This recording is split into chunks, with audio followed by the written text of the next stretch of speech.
Welcome to Vijay stock and welcome to another video. நம்ம பேசி எப்படி இருக்கீங்க? நல்லா இருக்கீங்க நம்புகிறேன். ஊர்லெலாம் அங்கிட்ட மழை பெய்யுது. இங்கே வெயில் அடித்து கொளுத்துது. நேற்றெல்லாம் பார்த்தீங்கன்னா 49.5 டிகிரி செல்சியஸாக 50 டிகிரி வெயில் வெளியில் இங்கே கொளுத்துது. இந்த வருஷம்தான் பயங்கரமாக ஏதோ மழையெல்லாம் வரும்னு போட்டிருக்காங்க ஃபோர்காஸ்டிங்கு. வருதா இல்லையான்னு தெரியல. இந்த அளவுக்கு வெயில் அடிக்கிறதுனால தான் இந்த வெயில் ஏசினும் போது நமக்கு பாடிக்கு செட் ஆக மாட்டேங்குது. கப்புன்னு சளி பிடிச்சிக்குது. அது வேறு தொல்லை எப்போயுமே.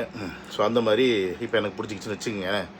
ஸோ இந்த மாதிரி எப்படி இந்த வெயில் அப்புறம் இந்த பனி இது ரெண்டும் சேர்ந்தால் ஒருத்தருக்கு வந்து உடம்புல வந்து செட் ஆகாமல் சளி பிடிச்சி சிம்டம்ஸ் காட்டுதோ, அந்த மாதிரி தளபதியை சீண்டாமல் ஒரு சிலர்னால் வாழவே முடியாது. அவங்க அப்பப்போ லைம் லைட்டில் வரணும், அவங்க அப்பப்போ வந்து மீடியாக்களை காமிச்சிக்கணும் தன்னை அப்படின்னா தளபதியை வந்து லைட்டாக தொட்டு பார்க்கணும். ஸோ அப்படி ஒருத்தவங்க தொட்டவங்க தான் ராஜேஸ்வரி அக்கா.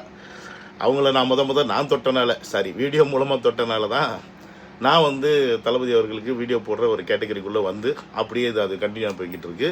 அவங்க அந்த நான் ரெடி சாங் அப்போ வந்து கொந்தளிச்சாங்க. என் கூட வந்து விஜய் உட்காந்து பேசுவாரா, என் கூட வாதம் பண்ணுவாரா அப்படின்னு அந்த மாதிரிலாம் பேசிகிட்டு இருந்தாங்க. அதுக்கப்புறமா வேறு ஒரு அக்கா வந்துச்சு, நாரலட்சுமி அக்கா. அதுவும் வந்து அதே மாதிரி கத்திட்டு இருந்துச்சு. இப்போ அதுவும் காணாமல் போயிடுச்சு. ஆனால் இந்த பாய்ஸ்னவி இருக்குது பாருங்க, பாய்ஸ்னவி அது வந்து கூடவே இருந்து குழி பறித்த ஒரு குள்ளநரி. அது இப்போ திருப்பி ஒன்று பண்ணி விட்டுருக்கு. என்ன பண்ணுறது? அது மட்டுமா பண்ணுது? நம்ம சிவனேன்னு இருந்தாலும் இந்த சீமான் கட்சியை தொட வேண்டாம், நாம் தமிழை தொட வேண்டாம்னு பார்த்தாலும் அவனும் சும்மா இருக்க மாட்டாமல் திருப்பி அவனும் வந்து ஏதாவது பேசிக்கிட்டு இருக்கேன். சரி, அவன் பேசுனது பெருசாக இருக்கும், அதை நம்ம அடுத்த வீடியோவில் பார்ப்போம். இந்த வீடியோவில் இந்த பாய்ஸ்னவி என்ன பண்ணியிருக்கு, ஏது பண்ணியிருக்குன்றதை மட்டும் பார்ப்போம்.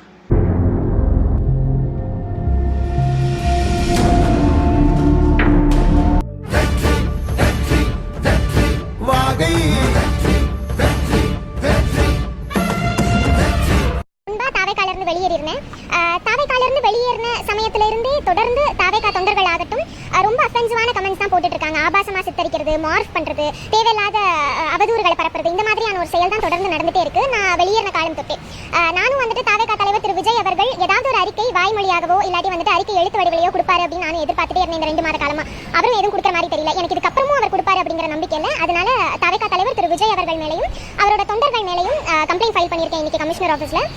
இளம் பெண்கள் அது என்னன்னு பார்த்தீங்கன்னா, இப்போ கொஞ்ச நாளைக்கு முன்னாடி இதே மாதிரி ஒரு விஷயம் வந்து ட்விட்டரில் போட்டு இருந்துச்சு. அப்புறம் பேட்டி கொடுத்துட்டு உட்காந்துருந்துச்சு. இதுக்கு வந்து சப்போர்ட்டாக நம்ம சத்யராஜ் பொண்ணு வேறு இருக்குல்ல, அது பேர் நம்மள மறந்து போச்சேன், திவ்யா சத்யராஜ். அதுவும் சேர்ந்துக்கிட்டு இப்படி வந்து நாகரிகம் இல்லாமல் பேசுகிறீங்களே, இப்படி அசிங்கமாக பேசுகிறீங்களே, பெண்களை இப்படி கேவலப்படுத்துகிறீங்களே, நீங்கள் தான் பெண்களுக்கான அரசியலா, மாற்று அரசியலா அப்படின்லாம் கேள்வி எழுப்பிட்டு இருந்தப்ப நம்ம பசங்கள்லாம் திரும்பி பதிலுக்கு என்ன சொன்னாங்கன்னா, ஏம்மா டிவிகே தொண்டர்கள், டிவிகே ரசிகர்கள், விஜய் ரசிகர்னு சொல்கிறீங்களே ஒழிய யார் செஞ்சதுன்னு போய் கம்ப்ளைண்ட் கொடுத்தா போலீஸ் கண்டுபிடிச்சி என்ன பண்ணுமோ ஆக்ஷன் எடுக்க போகிறாங்க. அதை விட்டு நீ நாட்டி இங்கே உட்காந்துக்கிட்டு பொதுவாக இவங்க தான் பண்ணாங்க, அவங்க தான் பண்ணாங்கன்னா எப்படி? உங்கள் ஆளுங்களே கூட ஃபேக் ஐடியில் பண்ணியிருக்கலாம்ல அப்படின்றலாம் கேட்டோன்னே இந்த வாட்டி கொஞ்சம் சுதாரிச்சுக்கிட்டு என்ன பண்ணிட்டாங்க, சரி நம்ம போய் கம்ப்ளைண்ட் கொடுப்போம், அப்போ தான் வந்து இது வந்து வேறு லெவலில் இஷ்யூ ஆகும், நம்மளை வந்து பயங்கரமாக ஹைலைட் பண்ணுவாங்க அப்படின்ற ஒரு எண்ணம் வந்துருச்சு போல இருக்குது. ஏன்னு கேட்டிங்கன்னா, இப்போ ரீசெண்ட் டேஸில் இந்த பைஷ்ணவே எல்லோரும் மறந்துட்டாங்க. இதை பற்றி யாரும் பேசவே இல்லை, யாரும் கூப்பிட்றதில்ல போல இருக்குது. முக்கியமாக என்னென்னா, யாரும் கூப்பிட்றதில்ல. மீடியாவில் கூப்பிட்டு உட்கார வச்சு பேசி இதை வீடியோ எடுத்து போட்டு எதாவது பண்ணலான்னு சொல்லி பார்த்தா யாரும் கூப்பிட்றதில்ல. இது வருமானத்துக்காக மீடியாவுக்கு போகாது. ஏன்னா இதுவே நல்ல சொத்து வசதியான பொண்ணு தான், வசதி இருக்கிற குடும்பம் தான், நிறைய கொள்ளையடிச்சு வச்சுருக்காங்க நம்மக்கிட்ட இருந்தலாம். அதனால் வசதி வாய்ப்புலாம் வந்து பிரச்சனை இருக்காது. ஸோ அந்த இதுக்காக போயிருக்காது, இந்த பப்ளிசிட்டி பைத்தியம் இல்லாது. அதுக்காக மீடியாவில் உட்காந்து பேசி ஏதாவது ஒன்று தனக்கு தெரியுதோ தெரியலையோ, திராவிடம்னா என்னன்னு கேட்டோன்னா எனக்கு தெரியாதுங்கன்னு தற்குறித்தமாக பதில் சொல்லிட்டு எல்லாத்தையும் கழுவி ஊற்றுவாங்க. அதை வாங்கிட்டு அப்படியே போகிற ஒரு கேட்டகரி தான்.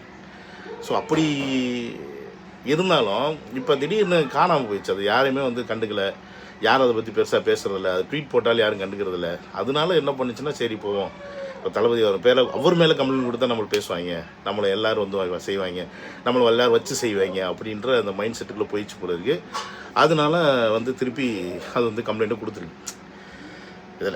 இதில் என்ன ஒரு காமெடின்னு பார்த்தீங்கன்னா, இந்த அம்மா வந்து வெயிட் பண்ணிகிட்டு இருந்தாங்களாம். விஜய் அவர்கள் வந்து இந்த அம்மா வைக்கிற குற்றச்சாட்டுக்கு அட்லீஸ்ட் ஒரு மறுப்பாது சொல்லுவார், இல்லை ஏதாவது வந்து பேசுவார், இல்லை ட்வீட் போடுவார், இல்லை ஏதாவது ஒரு அறிக்கையாவது விடுவார், இப்படிலாம் பண்ணாதீங்க செய்யாதீங்க அப்படின்னு சொல்லி. ஆனால் அவர் எதுவுமே செய்யலை. அதனால தான் வந்து நான் போய் கம்ப்ளைண்ட் கொடுத்தேன் அப்படின்னு சொல்லுதுன்னா, இப்போ நான் என்ன கேட்குறேன்னா, நீ ஒரு அஜெண்டாவில் உள்ளே வந்த, அந்த அஜெண்டா உனக்கு செய்ய முடியல அப்படின்றதுனால நீ திருப்பி உன் கூட்டத்துக்கே போயிட்ட. இப்போ நீ அங்கே போய் உட்காந்துக்கிட்டு இங்கே பசங்க கிண்டல் பண்ணுறாங்க, பசங்க கேலி பண்ணுறாங்க அப்படின்னா, தமிழ்நாட்டில் நீ மட்டும்தாம்மா பொம்பளை பிள்ளையா இருக்கியா அப்படின்ற கேள்வி தான் இங்கே வருது. அப்போ தமிழக வெற்றி கழகத்தில் பொம்பளைகளே கிடையாதா, பெண்களே கிடையாதா? இப்போ அந்த பெண்கள்லாம் எப்படி இருக்கிறாங்க? அவங்கள யார் அப்யூஸ் பண்ணுறாங்க, அவங்கள யார் கிண்டல் பண்ணுறாங்க? இப்போ அவங்களையும் கிண்டல் பண்ணுற எத்தனையோ திமுக ஆளுங்க இருக்காங்களே, அதுக்கு என்ன பண்ணலாம்? சப்பெல்லாம் நீ என்ன பண்ணுற? ஏன் உன் ட்விட்டர் பக்கத்துலேயே நீ விஜய் அவர்களை எப்படி சித்தரித்து நீ படம் போடுற, எந்த மாதிரியான வேலைகள்லாம் பண்ணுற அப்படின்றது எல்லாருக்குமே தெரியும். அப்படி இருக்கும்போது இது வந்து கருத்து சுதந்திரம். இன்றைக்கி இருக்க சோஷியல் மீடியா டெக்னாலஜி எல்லாத்துலேயுமே அது வந்து கருத்து சுதந்திரம். ஒரு குறிப்பிட்ட கொஞ்ச நாளைக்கு முன்னாடி இந்த தினமலம் பத்திரிகையில் விஜய் அவர்களை எப்படி கார்ட்டூனிஸ் பண்ணி போட்டாங்கன்னு தெரியும். ஏன்னா அதுக்கு மேலே கேஸ் போட்டாங்களா, என்ன பண்ணாங்க? ஒன்றும் பண்ணலை. ஸோ இது வந்து ஒவ்வொருத்தருடைய கருத்து சுதந்திரம். அதுவும் இந்த மாதிரி சோஷியல் மீடியாவில் உட்காந்துக்கிட்டு ஃபேக் ஐடியில் ரஜினி ஃபேஸை வச்சுக்கிட்டு பேசுகிறது, கமல் ஃபேஸை வச்சுக்கிட்டு பேசுகிறது, அஜித் ஃபேஸை வச்சுக்கிட்டு பேசுகிறது. சரி, அவங்க யாருன்னு அவங்க மட்டும்தான் தெரியும், மற்ற யாருமே தெரியாது. அவங்க காசுக்கு கூலிக்கு மாரடிக்கிற பசங்க எடுத்து செஞ்சுருப்பாங்க. நீங்களே கூட வச்சுருந்து செய்யலாம். நீங்கள் போய் கேஸ் கொடுத்துட்டு வந்தீங்கன்னா உடனே என்ன தனிப்பட்டை அமைச்சு இதை வந்து கண்டுபிடிச்சிடுவாரா கமிஷனர்? அவருக்கு வேலையே இல்லையா? உனக்கு பப்ளிசிட்டி வேணும், உனக்கு பைத்தியக்காரத்தனம் ஏதாவது பேசணும், இப்படி பண்ணிட்டு தெரியுற நீ. சரி, இப்போ தான் பேசுனாலும் நம்ம ஒரு வீடியோ போடுறோம்னு வச்சு என்னத்த சொல்கிறது. இங்கே பாருமா வைஷ்ணவி, இந்த வீடியோ மூலமாக ஒன்று சொல்லிக்கிறேன். நீங்கள் தானே அரசியல் பண்ணணும், விஜய் அவர்களுக்கு அரசியல் தெரியல, விஜய் தொண்டர்களுக்கு ரசிகர்களுக்கு அரசியல் தெரியல அப்படின்னு நீங்கள் தானே சொல்லிட்டு இருந்தீங்க. இந்த 1.5 வருஷமாக இவங்க வந்து சைலண்டாக தான் இருந்தாங்க. பசங்க எல்லாமே சைலண்டாக இருந்தாங்க, வயலண்ட்டாக காட்டல, அவங்க வாட்டுக்கு இருந்தாங்க. நீங்கள் என்னமோ பண்ணிட்டு போங்கடான்னு. பட் இனி அப்படி கிடையாது. நாட்கள் நெருங்கி போயிட்டே இருக்குது. நீங்கள் ஓரளவுக்கு மேலே தாண்டி போனீங்கன்னா யாருனாலையும் பொறுத்துட்டு இருக்க முடியாது. திருப்பி வச்சு செய்ய தான் ஆரம்பிப்பாங்க. அதில் வந்து மாட்டுக்கிறதே கிடையாது. நீங்கள் எந்த அளவுக்கு நீங்கள் பேசுகிறீங்க, உங்கள் மேடைகளில் எந்த அளவுக்கு வந்து விஜய் அவர்களை தப்பாக, உங்கள் திமுக மேடையில் நீங்கள் எந்த அளவுக்கு விஜய் அவர்களை தப்பாக பேசுகிறீங்க அப்படின்றது எல்லாருமே தெரியும். தெரிஞ்சும் நாங்கள் வந்து சைலண்டாக தான் போயிட்டுருக்கோம். அப்போல்லாம் வந்து நீ போய் பெண்களை பற்றி தப்பாக பேசும் அவர் பொன்முடியாக இருக்கட்டும், இல்லை அதுக்கப்புறமா வந்து சிவாஜி கிருஷ்ணமூர்த்தி இது போன்ற ஆட்கள் பேசும்போதெல்லாம் நீ எங்கே போயிருந்தேன்? அதுவும் உன் கூட்டத்தில் இருந்தாலும் அவங்களும் பெண்களை பற்றி அசிங்கமாக தானே பேசுகிறாங்க. உன்னை பற்றி பேசினா மட்டும்தான் உனக்கு வலிக்குது அப்படின்னா நீ என்ன அரசியல்வாதி? நீ என்ன இப்போ சமூக சேவை வந்து நொட்டுறதுக்கு வந்திருக்க? எல்லா பெண்களுக்கும் பாதிப்பு வருதுன்னா அந்த பெண்களுக்கு பாதுகாப்பாக இருக்கணும், பாதுகாப்பாக கேள்வி கேட்கணும். அப்படி இருந்தால் தானே நீ வந்து கரெக்டான ஆள். நீ உனக்கு வந்தால் ரத்தம், மற்றவங்களுக்கு வந்தால் தக்காளி சட்னின்னு இருந்தால் அப்போ எல்லாத்தையும் தூக்கி தக்காளி சட்னி தூக்கி மூஞ்சில் அடிக்க தான் செய்வாங்க. வாங்கிட்டு தொடச்சி நக்கிட்டு போய் தான் ஆகணும். இல்லைன்னா ஒன்றும் பண்ண முடியாது. ஸோ இன்றைக்கி அரசியல் காலம் வேறு மாதிரி போய்கிட்டு இருக்கு. நீங்கள் உங்கள் லெவலுக்கு தான் இறங்கி அரசியல் செய்யணும்னு நினச்சிங்க அப்படின்னா அதே லெவலுக்கு பசங்களும் இறங்குறதுக்கு ரொம்ப நேரம் ஆகுது அப்படின்றதுக்குள்ளே இறங்கிடுவாங்க. அவங்க இறங்கிட்டாங்கன்னா ஒன்றால் தாங்க முடியாது. பட் இங்கே ஒரே ஒரு ஃபேஸுக்காக தான் இங்கே சைலண்ட்டாக இருக்கிறாங்க. ரொம்ப லெவலில் கீழே இறங்கி போயிட்டாங்க அப்படின்னா மேலிடத்துல இருந்து அவங்களுக்கு ஆர்டர் போயிடும். நீங்கள் அதை பண்ணாதீங்கன்னு சொல்லி ஒரு வேளை கட்சி விட்டு கூட எடுத்துருவார். ஸோ அந்த மாதிரி ஒரு மனநிலைமையெல்லாம் இருக்கிறனால தான் இன்றைக்கி சைலண்ட்டாக ஓரளவுக்கு போயிட்டுருக்காங்க அப்படின்றத நீங்கள் புரிஞ்சுக்கணும். அதை விட்டு நீங்கள் மேற்கொண்டு தீர்ந்தீங்க அப்படின்னா ஒரு கட்டத்துக்கு மேலே அவரும் சரி இறங்கி செய்யுங்கடா பார்த்துக்கலான்னு சொல்லிட்டு போயிடுவார் அவர். அப்படி போயிட்டாருன்னா அப்போ நீங்கள் என்ன பண்ணுவீங்க? நக்கிட்டு தான் போகணும். சரி, போய் உங்கள் கட்சியை முதல்ல காப்பாற்றுற வழியை பாருங்கள். அதுவே இன்றைக்கி தள்ளாடிட்டு கிடக்குது. அவருக்கு வேறு ஏதோ உடம்பு சரியில்லை அப்படின்னு கேள்விப்பட்டேன். ஒரு நாள் அந்த கட்சியை அவர் முகத்துக்காக தான் இன்றைக்கி வந்து டிஎம்கேடி போய்கிட்டு இருக்கு. முதல்ல அந்த இமேஜை முதல்ல காப்பாற்றுங்க. அந்த இமேஜை நீங்கள் போட்டு உடச்சிட்டிங்க அப்படின்னா இனி முடிஞ்சு.